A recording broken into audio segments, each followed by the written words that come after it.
Hello बच्चों, आज हम सीखेंगे कि अगर दो डिफरेंट कैपेसिटर्स को डिफरेंट डिफरेंट वोल्टेजेस तक चार्ज करके ऐसे पैरेलल में कंबाइन कर दें तो उनके अक्रॉस यहाँ ये वाला वोल्टेज कितना होगा। इसको बोलते हैं हम कॉमन पोटेंशियल डिफरेंस या कॉमन वोल्टेज। ये कैसे फाइंड कर सकते हैं? बड़ा इजी है। आप इनका इक्विवेलेंट फाइंड कर लीजिए। इक्विवेलेंट के लिए मैं यहाँ पर ये सर्किट डायग्राम बना देता हूँ। पहले ये इक्विवेलेंट कैपेसिटर और इसके अक्रॉस ये वोल्टेज कितना होगा ये हमें फाइंड करना था। ये मैंने लिख दिया V। इसका नाम रखा हमने सी इक्वलेंट। भाई पैरेलल में कंबाइन है तो सी इक्वलेंट कितना हो जाएगा? ये हो जाएगा C1 प्लस C2। ठीक है। और टोटल चार्ज कितना हो जाएगा? टोटल चार्ज मैंने मान लिया Q है इस पर। तो आपको तो पता पैरेलल कॉम्बिनेशन में दोनों कैपेसिटर्स पर जो चार्जेस का सम है वो यहाँ इक्वलेंट पर चार्ज के इक्वल होगा। तो ये होगा Q1 प्लस Q2। ठीक है। अब इसी को यूज़ करते हुए इक्विवेलेंट वाले को यूज़ करते हुए हम लिख सकते हैं। देखिए कैसे लिख पाएंगे इसको हमें पता है C is equal to Q upon V. Capacitance equal to charge stored upon potential difference होता है। यहाँ पर हमें चाहिए V। So V equal to Q upon C। यहाँ पर इक्विवेलेंट के लिए लिख रहे हैं हम। C इक्विवेलेंट लिया हुआ, C इक्विवेलेंट कर दिया हमने। अब इनकी वैल्यू पुट कर दी। देखिए यहाँ कैपिटल Q की वैल्यू क्या है? Q1 प्लस Q2 है, ये रख दिया हमने Q1 plus Q2 upon C equivalent कितना है? C1 प्लस C2 है, C1 प्लस C2 रख दिया। तो बच्चों अगर यहाँ पर दोनों कैपेसिटर्स पर आपको वोल्टेजेस गिवन नहीं होते, केवल वोल्टेज चार्ज और कैपेसिटेंस गिवन होते दोनों पर, और आपसे कहा होता कॉमन पोटेंशियल डिफरेंस कितना आएगा, आप ये वाला एक्सप्रेशन यूज़ कर सकते हैं। ये एक्सप्रेशन चार्ज और कैपेसिटेंस की टर्म्स में है। ठीक है, मैंने इसको बॉक्स में बंद कर दिया, याद रहेगा, हाईलाइट कर दिया है। अब अगर आपको चार्ज ना गिवन होकर पोटेंशियल डिफरेंस, जैसे यहाँ पर वोल्टेजेस गिवन है, ये गिवन होते तो क्या करें? चार्ज को आप पोटेंशियल की टर्म्स में रख दीजिए। चार्ज को आप पुट कर सकते हैं कि Q1 is equal to C1 V1 और Q2 is equal to C2 V2। तो पोटेंशियल डिफरेंस के लिए एक्सप्रेशन हम लिख सकते हैं C1 V1 plus C2 V2 upon C1 plus C2। ये वोल्टेजेस की टर्म्स में है। अब देखिए इसका यूज़ कहाँ होता है। ऐसे कुछ क्वेश्चंस पूछ लिए जाते हैं, हमारी एनसीईआरटी में भी क्वेश्चन है कि दो आइडेंटिकल कैपेसिटर्स हैं, एक को फुल चार्ज करके दूसरे कैपेसिटर से कनेक्ट कर दिया गया, तो बताइए फाइनल और इनिशियल एनर्जी स्टोर्ड में क्या रिलेशन होगा। इस टाइप से क्वेश्चन आते हैं। कभी कभी इसको थोड़ा टफ करने के लिए दोनों कैपेसिटर आइडेंटिकल नहीं बताकर अलग अलग बता देते हैं, अलग अलग वोल्टेज तक चार्ज बता देते हैं और आपसे कहते हैं कि बताइए एनर्जी स्टोर्ड कितनी होगी सिस्टम में। तो उस टाइम पर जब डिफ़िकल्ट कैलकुलेशन है तो ये कॉमन पोटेंशियल वाला जो हमारा फॉर्मूला है ये बड़ा हेल्पफुल हमारे लिए प्रूफ होता है। तो देखें जरा इसको कैसे करेंगे फिर, अगर एक क्वेश्चन आपको ऐसा ही गिवन हो। एक क्वेश्चन ले लेते हैं। देखिए एक कैपेसिटर ये आपको गिवन, सपोज इसका नाम मैंने रखा C1 इक्वल टू ये है 400 पिकोफेरेड। पिकोफेरेड में ले रहे हैं, छोटी यूनिट होती है, आपको पता पिकोफेरेड। और इसको चार्ज कर दिया V1 इक्वल टू 100 वोल्ट तक। ठीक है, 100 वोल्ट तक चार्ज कर दिया। और आपसे कह रहे हैं एक और कैपेसिटर है, आइडेंटिकल कैपेसिटर है, मतलब ये जो C2 है, C2 भी आपको 400 पिकोफेरेड गिवन है और आपसे कह रहे हैं ये है अनचार्ज, इसके अक्रॉस पोटेंशियल डिफरेंस है 0। तो बच्चों अगर ऐसा कोई क्वेश्चन है ये थोड़ा सा इजी होता है। इसको मैं दो मेथड से सॉल्व करना बताऊंगा और फिर देखते हैं अगर अलग अलग चीज़ों की वैल्यू गिवन है, C1 C2 अलग अलग हैं, V1 V2 अलग अलग हैं, तब हम इसको कैसे सॉल्व कर सकते हैं। ठीक है, ये वाला उठाते हैं बाद में, पहले करते हैं ये अपना सामने जो क्वेश्चन है हमारे। देखिए कैसे करेंगे इसको सॉल्व। पहले आप फाइंड करना चाह रहे हैं दोनों को पैरेलल में कनेक्ट करने से पहले एनर्जी स्टोर्ड कितनी थी। तो पहले तो केवल इसमें एनर्जी स्टोर्ड है, इसमें तो 0 है एनर्जी स्टोर्ड। इसकी एनर्जी स्टोर्ड फाइंड कर लीजिए। इसको मैं U1 लिख रहा हूँ। So U1 equal to half C1 V1 square.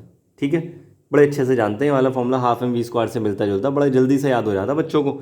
So equal to 1/2।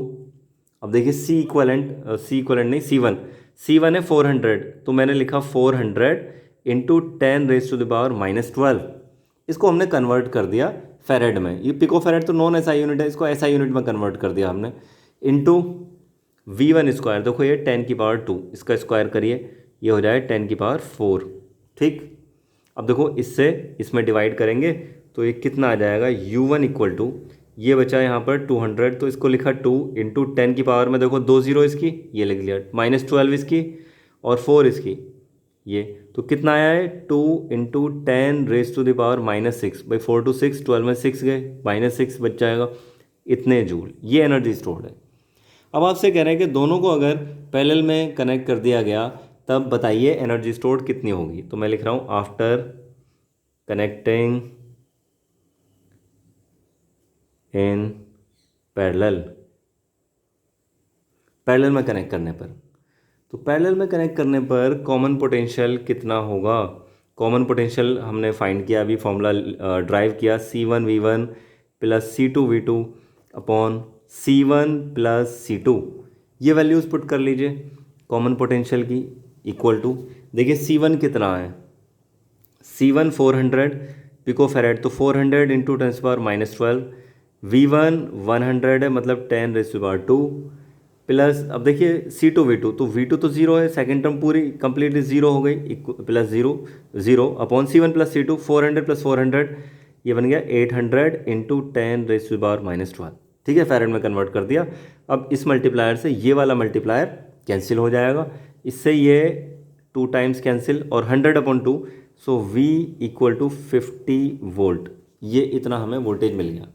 अब देखिए जब हमें वोल्टेज पता है और इक्विवेलेंट कैपेसिटेंस हमें पता है, पैरेलल में कनेक्ट किया है इसको तो इक्विवेलेंट कैपेसिटेंस भी पता है, तो इक्विवेलेंट कैपेसिटेंस हमने लिख लिया यहाँ पर, C1 + C2 के इक्वल आएगा, मतलब 800 पिकोफेरेड, ठीक है ना, 400 + 400 800 पिकोफेरेड। अब ये जो कंबाइन होकर आया है इसमें आपसे कह रहे हैं एनर्जी बताइए, तो आफ्टर कनेक्टिंग देखिए एनर्जी स्टोर्ड को मैंने U2 लिखा है, equal to half C equivalent into common potential का square, equal to half C equivalent कितना, 800 × 10⁻⁻12, ऐसा यूनिट में हमने इसको कन्वर्ट कर लिया, इंटू V², भाई V² कितना है, कितना वोल्टेज आया था, 50 वोल्टेज आया, तो V² तो 2500 हो गया,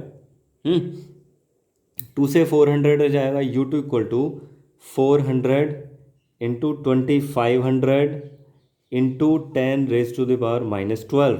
अब क्या करना, देखो ये हो गया 100, तो एक हुआ, देखो 2 0 ये और 2 ये, 4 0, 1 2 3 4 × 10⁻⁻12। अब देखिए टोटल जीरोस कितनी हो गई है, 1 2 3 4 5 6, तो ये तो 10⁻⁻6 रह जाएगा ना, 10⁻⁻6 रह जाएगा, U2 इतना है ना।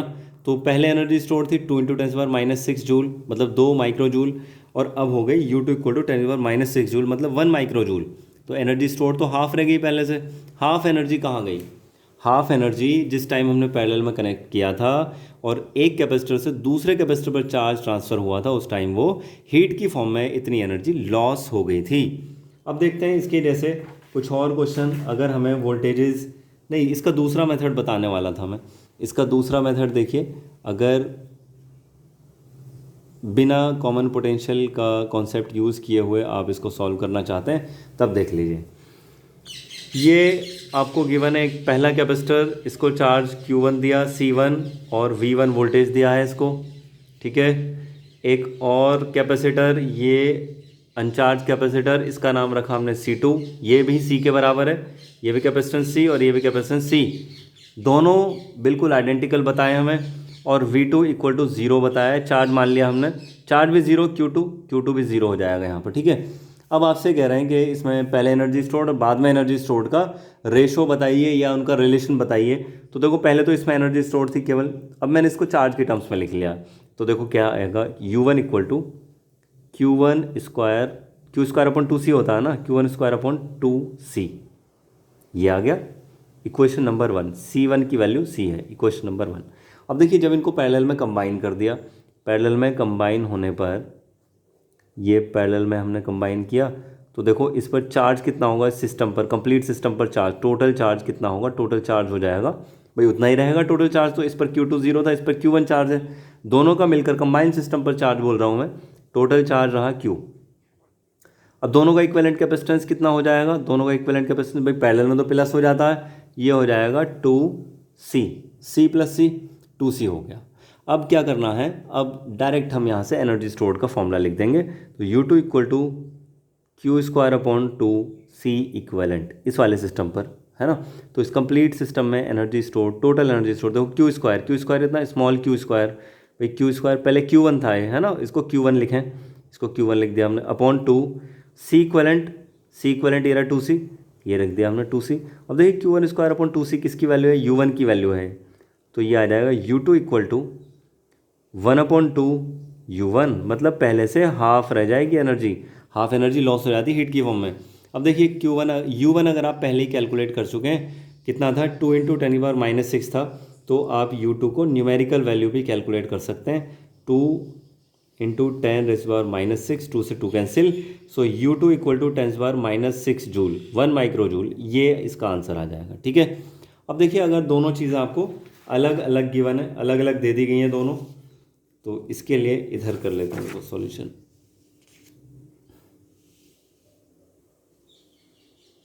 इसके लिए आपको एक कैपेसिटर सपोज गिवन है, कितना, मैं देख लेता हूँ भी क्वेश्चन, 400 200 मान लेते हैं। ऐसा मान लिया कि एक कैपेसिटर ये वाला और इसका कैपेसिटेंस था C1 इक्वल टू 400 पिकोफैरेड, ठीक है, और इसको हमने चार्ज कर दिया 200 वोल्टेज तक, V1 ये आ गया। ऐसी एक और कैपेसिटर है ये वाला, इसको चार्ज कर दिया, इसका कैपेसिटेंस मान लिया C2 इक्वल टू 600 पिकोफैरेड,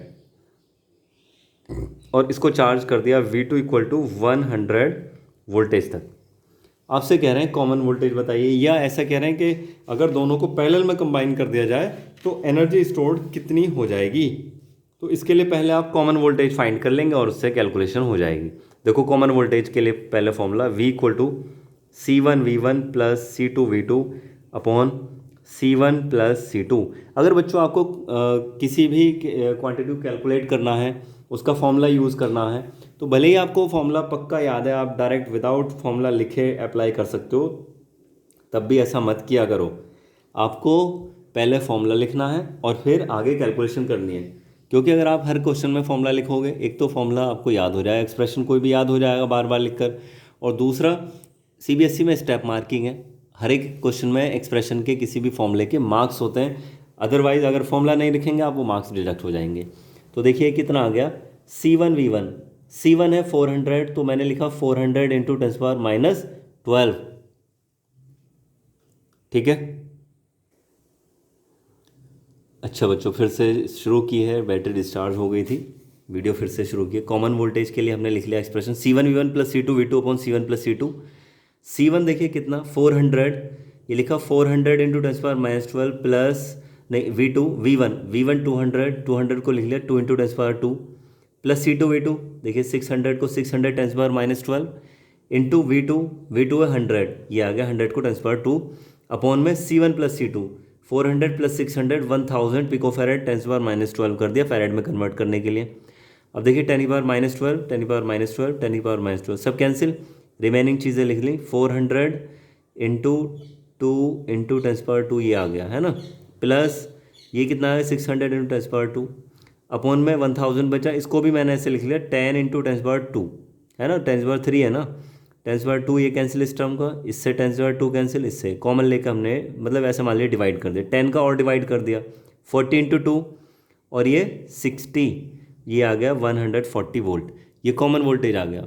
अब अगर दोनों कंबाइन कर दें हम पैरेलल में, तब उस टाइम पर एनर्जी स्टोर्ड कितनी होगी, बिफोर वाली जो है, बिफोर कनेक्टिंग आप फाइंड कर सकते हैं U1 कितना, हाफ C1V1 स्क्वायर, और इसमें एनर्जी स्टोर्ड उसको भी प्लस कर दीजिए हाफ C2V2 स्क्वायर, तो U1 आ जाएगा इन दोनों की एनर्जीज का प्लस, मतलब बिफोर कनेक्टिंग कितनी टोटल एनर्जी और आफ्टर कनेक्टिंग टोटल एनर्जी, ये हमने यहाँ पर लिख लिया। U2 equal to half C equivalent into V square, half C equivalent कितना है, C इक्वलेंट 1000 आया था, 1000 × 10⁻12 हो जाएगा, इंटू V स्क्वायर 140। अब इससे ये 10⁻9 रह गया, 10⁻3 और -12 10⁻9 2 से इसमें डिवाइड कर दिया 70 रह गया, और ये 140, ठीक है। इनकी मल्टीप्लाई कर दी 14 7 98 और 2 0 1 0 1 0, ठीक है, इंटू 10⁻12। अब देखिए अगर 2 0 हटा रहे हैं केवल तो 98 × 10⁻7, और अगर पॉइंट डेसिमल लगाकर लिख रहे हैं 1 प्लेस तक तो U2 इक्वल टू 9.8 × 10⁻⁻6 जूल। ये आपके लिए होमवर्क है, आप U1 और फाइंड कर लें, मतलब दोनों कैपेसिटर्स में एनर्जी स्टोर्ड का प्लस आप फाइंड कर लें। आपको नीचे कमेंट में आंसर बता दिया जाएगा, आप कमेंट में आप भी आंसर बताइए, वहीं चेक कर लिया जाएगा। थैंक यू बच्चों।